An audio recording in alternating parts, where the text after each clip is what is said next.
जय सिया राम साथियों, Hanuman ji IAS classes में आपका स्वागत है। तो चलिए साथियों, आज की क्लास को हम लोग स्टार्ट करते हैं और आज हम लोग हिंदी के इतिहास को पढ़ेंगे। इसका एक लेक्चर हुआ था भाषा के इतिहास के क्रम में, उसको आप लोग जरूर देखिएगा। यदि उसको देखा होगा तो यह क्लास आज समझने में बड़ा आसान होगी आपको। यदि नहीं भी देखा था तब भी कोई दिक्कत नहीं है, इस क्लास को समझ ऐसा मैं पढ़ाऊँगा कि बिल्कुल समझ में आएगा। ठीक, तो क्लास को शुरू किया जाए। हम लोग आज पढ़ेंगे साथियों हिंदी के इतिहास को।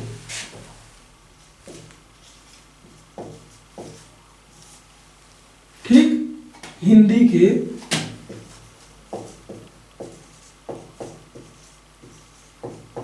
के इतिहास को पढ़ेंगे। ठीक, मैंने पिछली क्लासों में आप लोगों को बताया था साथियों कि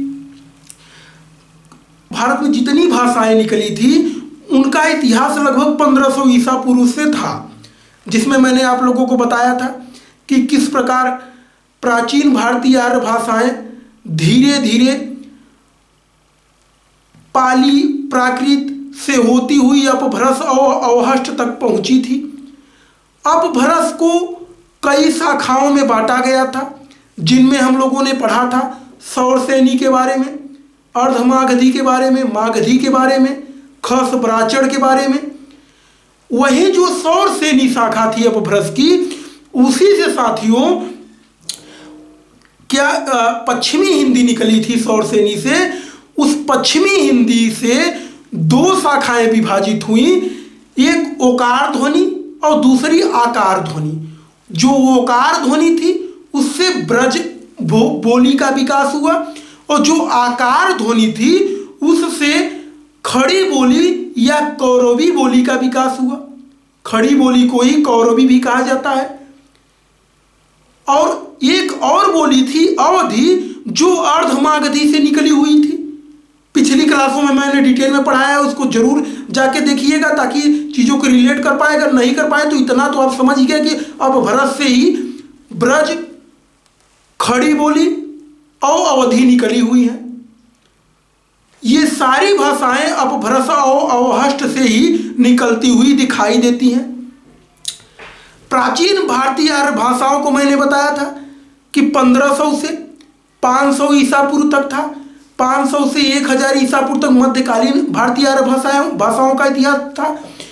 और 1000 से अब तक ईस्वी है ये, 1000 से अब तक ईस्वी को आधुनिक आर्य भाषाओं का इतिहास कहा जाता है, जिसमें मुख्य रूप से हम लोग हिंदी को पढ़ते हैं। तो हिंदी का इतिहास कहां से शुरू होता है? लगभग 1000 ईस्वी से अब तक, 1000 ईस्वी से, ईसा पूर्व नहीं, ईस्वी से। अपभ्रंश 1000 ईस्वी से सारी भाषाओं को अपने अंदर से ही निकालती है और हिंदी का इतिहास 1000 ईस्वी से माना जाता है। अच्छा, इसको ऐसे समझिए, जैसे मान लीजिए सबका अपना अपना इतिहास है।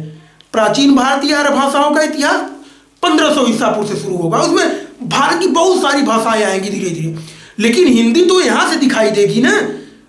हिंदी यहां से 1000 ईस्वी से लगभग दिखाई देती है, तो यहां से हिंदी का इतिहास माना जाएगा ना। ठीक, तो हिंदी के इतिहास को भी 3 भागों में बांटा गया है। कौन कौन 3 भाग? कौन कौन 3 भाग?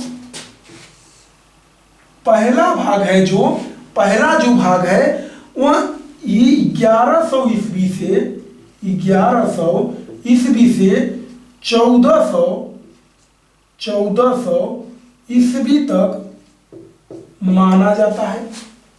हिंदी का इतिहास जो है प्राचीन, इसको प्राचीन, मध्यकालीन और आधुनिक हिंदी करके पढ़िएगा। जिस प्रकार यार सारी, जब भी आप किसी का भी इतिहास पढ़ेंगे तो 3 ही खंडों में पाएंगे, प्राचीन, मध्यकालीन और आधुनिक।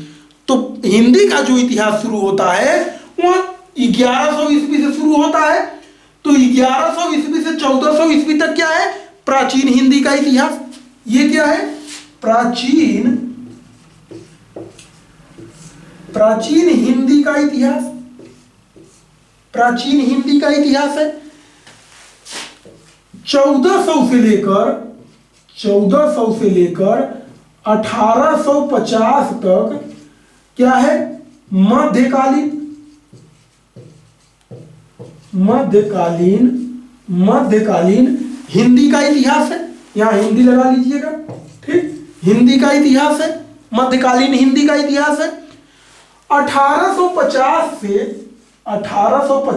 से अब तक क्या है? आधुनिक हिंदी का इतिहास है। मतलब हिंदी की इतिहासिकता जो शुरू होती है वो 1100 ईस्वी से शुरू होती है। इसी जहां भाई हिंदी अपभ्रंश और अवहष्ट से निकलती हुई दिखाई देती है, ठीक। तो ये हिंदी का कालक्रम है, हिंदी को बांटा गया है। अभी हिंदी जो है, हिंदी का स्पष्ट रूप आपको 19वीं शताब्दी में मिलेगा, लेकिन हिंदी का जो शैशवावस्था है, जो बचपन वाली कहानी है हिंदी की, उसको हम लोग देखेंगे। तो ये जो इतिहास है 1100 से 1400 ईस्वी का, इस समय साथियों तीनों मुख्य रूप से बोलियां ब्रज बोली। कौन कौन? ब्रज, अवधी और खड़ी बोली।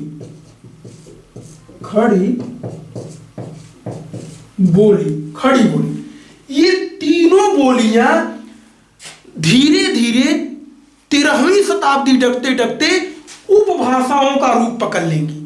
भाई मैंने पिछली क्लासों में बताया था, जब किसी भी बोली का विस्तार हो जाए और साहित्यिक रचनाएं होने लगे तो वहां धीरे धीरे उपभाषा में, उपभाषा से भाषा में बदल जाती है।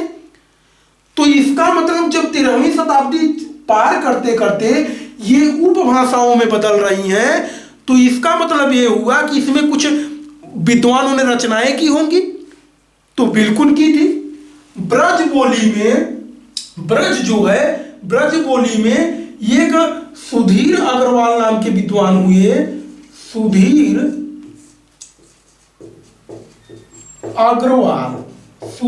अग्रवाल इन्होंने साथियों प्रधूम चरित नाम की रचना लिखी। कब? 1354 ईस्वी में।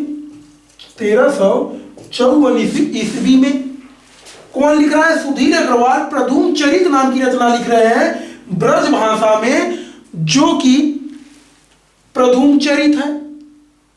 मतलब अब साहित्यिक रचनाएं होने लग गई हैं, तभी तो ब्रज भाषा अब तरक्की कर रही है। ब्रज बोली अब तरक्की कर रही है, भाषा मत कहिए, ब्रज बोली कहिए, अब तरक्की कर रही है, अब ये भाषा बन रही है। इसी समय अवधी में भी मुल्ला दाऊद नाम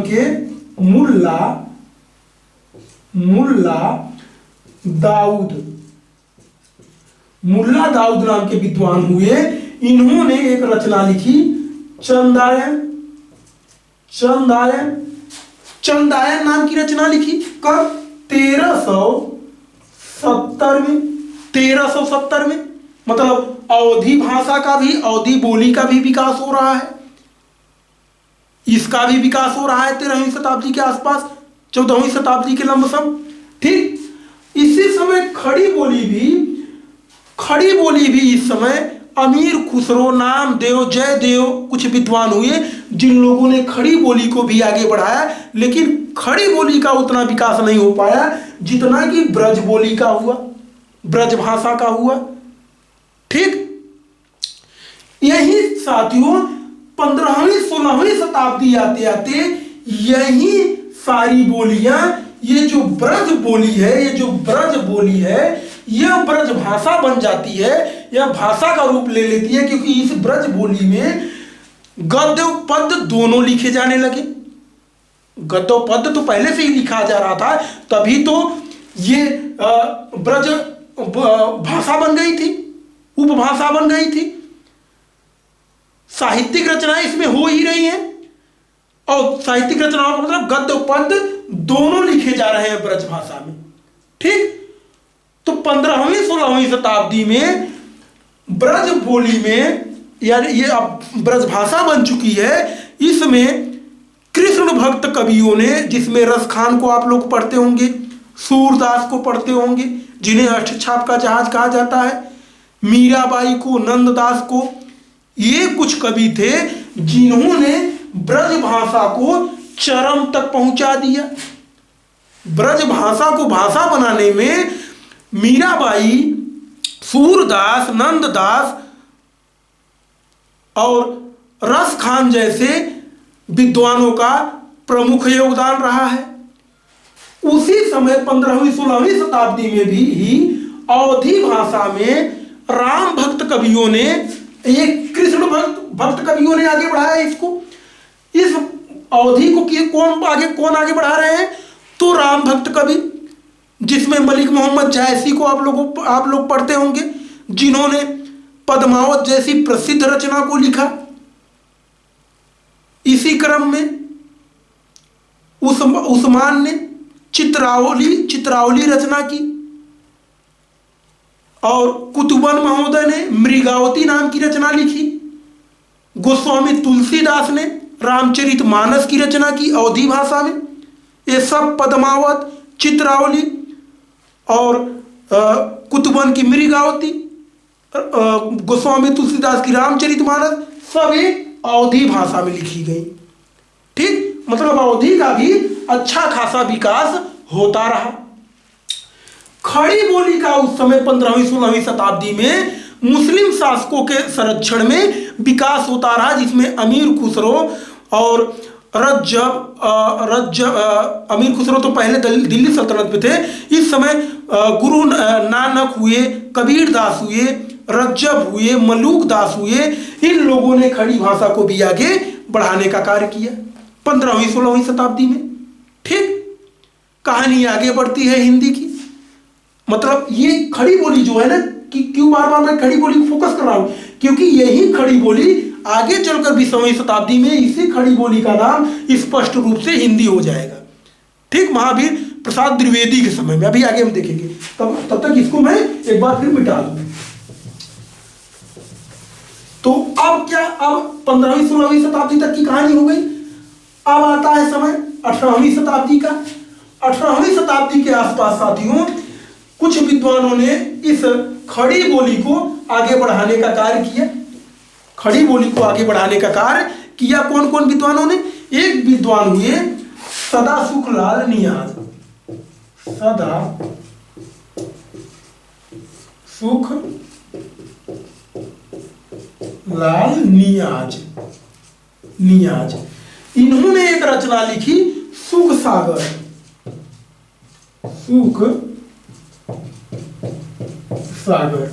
सुख सागर, इन्होंने सुख सागर की रचना की। कब की?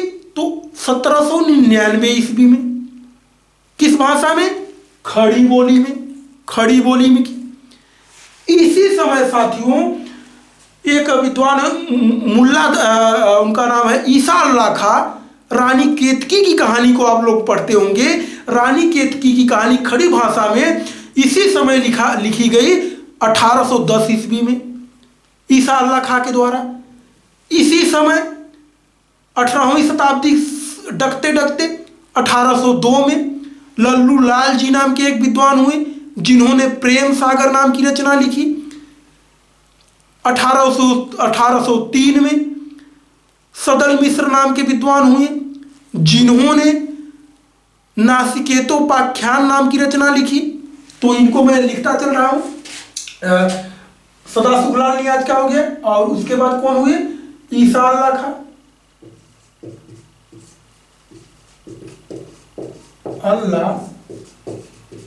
खां। इनकी रचना क्या नाम है? तो इनकी रचना का नाम है रानी केतकी की कहानी।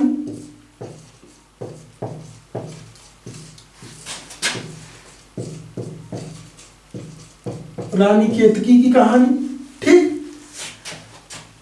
ये पहले थे, ये दूसरे हुए, ये तीसरे हुए। और तीसरे विद्वान कौन है भाई? लल्लू लाल जी।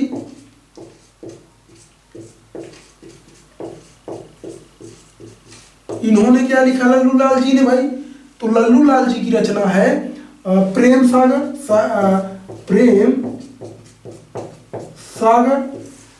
सागर। ये किस सन में लिखा इन्होंने? तो ये लिखा 1802 ईस्वी में। इसी क्रम में एक और विद्वान है सदल मिश्र। सदल मिश्र, जिन्होंने नासिकेतोपाख्यान नाम की रचना लिखी। ये 18वीं शताब्दी के समाप्त होने तक कहानी थी। इसके बाद कहानी आती है भारतेंदु हरिश्चंद्र महोदय की, जिनके नाम से ही भारतेंदु युग के नाम से पूरे 50 वर्षों के इतिहास को जाना जाता है। तो 1850 से 1800, ये अलग पॉइंट डाल के लिखिएगा, 1850 से 1900 ईस्वी तक क्या माना जाता है? तो भारतेंदु युग माना जाता है। भारतेंदु युग माना जाता है। कब से लेकर? 1850 से 1900 ईस्वी तक।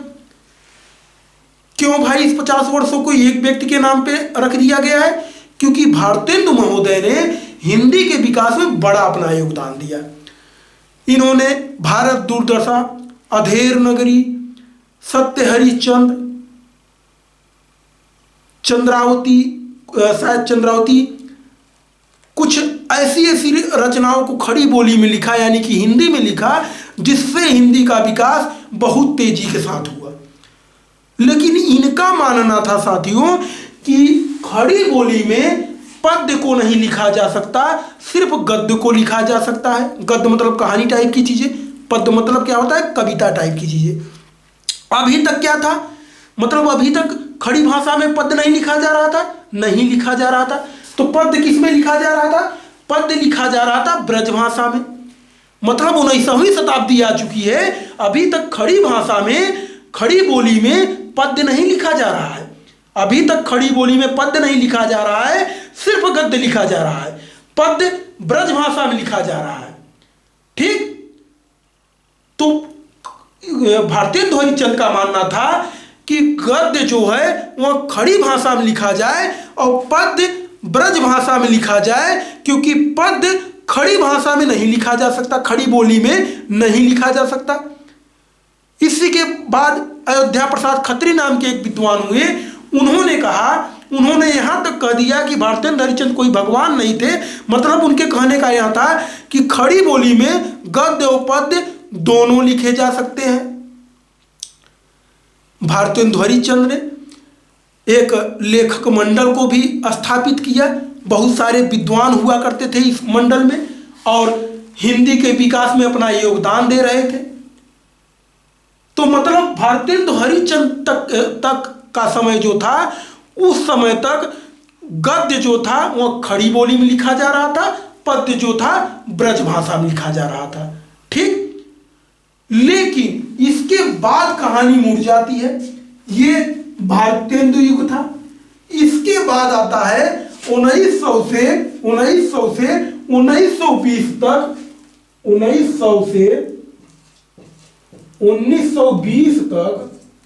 1920 तक द्विवेदी युग।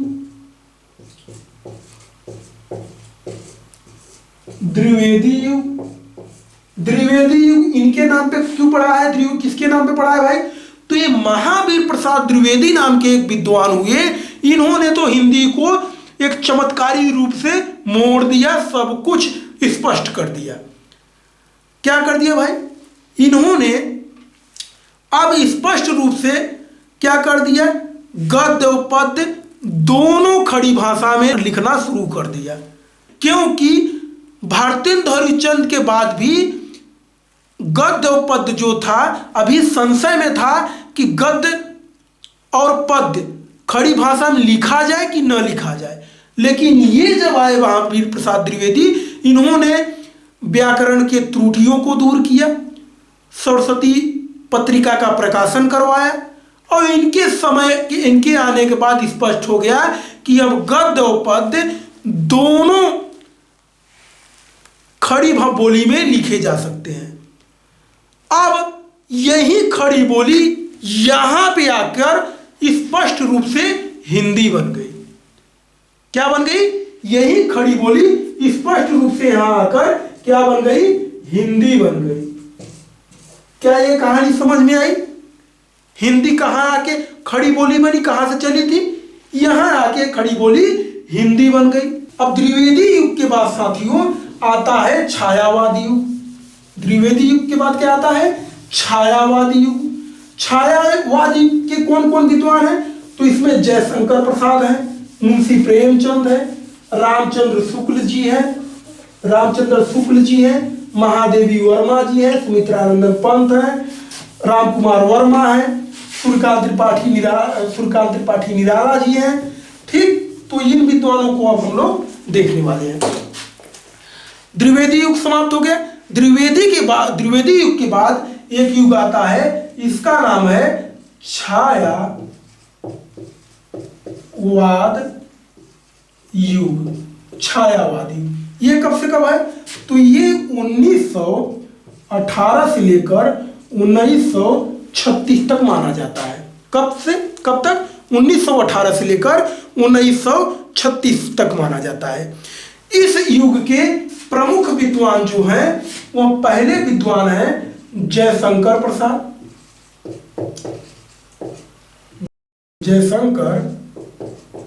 प्रसाद, जिन्हें नाटक के लिए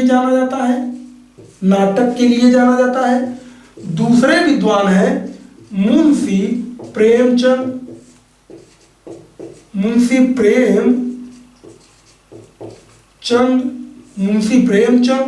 जिन्हें कहानी और उपन्यास के लिए जाना जाता है। तीसरे विद्वान हैं रामचंद्र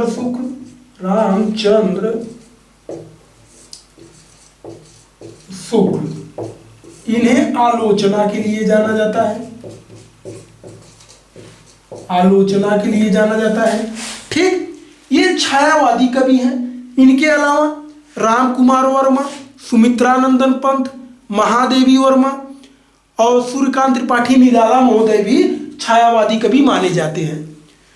अब जयशंकर प्रसाद जो हैं वह नाटक के लिए जाने जाते हैं।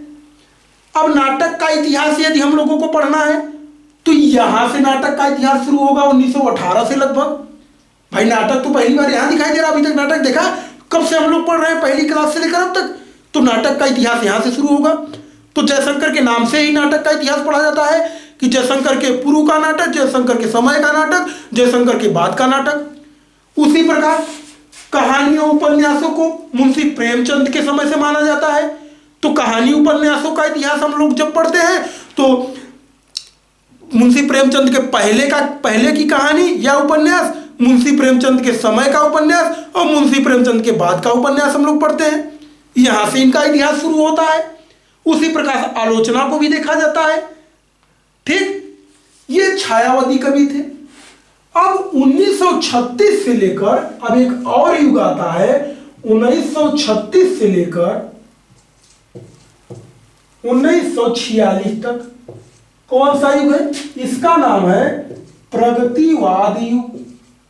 1936 से 1946 तक प्रगतिवादी युग माना जाता है। यह मार्क्सवादी विचारधारा है, मतलब पूरे समाज को यह शोषक और शोषित रूप में देखता है। मतलब एक ऐसा वर्ग है समाज में पूरा, यह कोई जाति धर्म को नहीं मानता।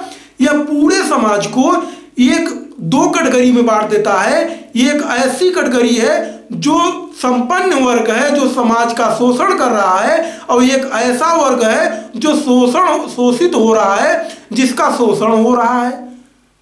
इस विचारधारा से प्रभावित होकर इस समय के विद्वानों ने अपनी रचनाओं को लिखा। कौन कौन थे इस समय के रचनाकार? तो नागार्जुन पहले विद्वान थे इस विचारधारा के। नागार्जुन एक दूसरे विद्वान थे केदारनाथ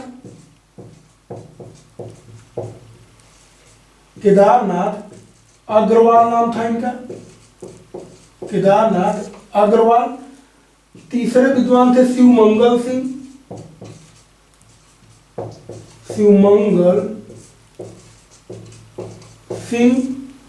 और राघेय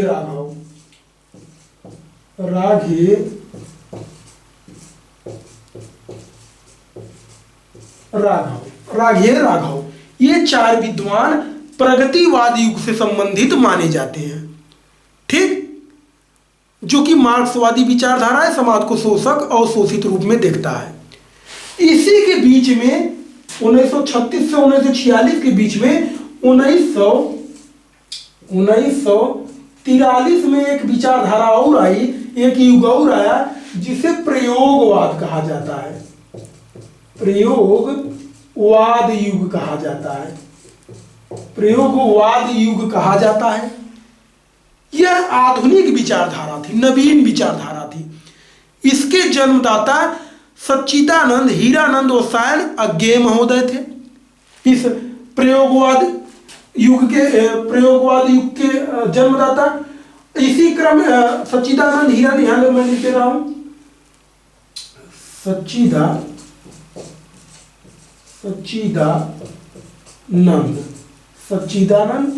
बाकी हीरानंद और सायन अज्ञेय। ठीक, गिरिजा कुमार माथुर भी इसी प्रयोगवादी युग के समर्थक माने जाते हैं, मतलब प्रयोगवादी कवि हैं गिरिजा कुमार माथुर। धर्मवीर भारती नाम के जो विद्वान थे वो भी इसी समय के हैं। ठीक, तो हिंदी का विकास इस क्रम में होता चला गया। धीरे धीरे समय बीतता गया और दक्षिणी भारत में रामानुजन ने, वल्लभाचार्य ने हिंदी का प्रचार प्रसार किया। गुजरात में नरसिंह मेहता नाम के विद्वान हुए जिन्होंने गुजरात में प्रचार प्रसार किया हिंदी का।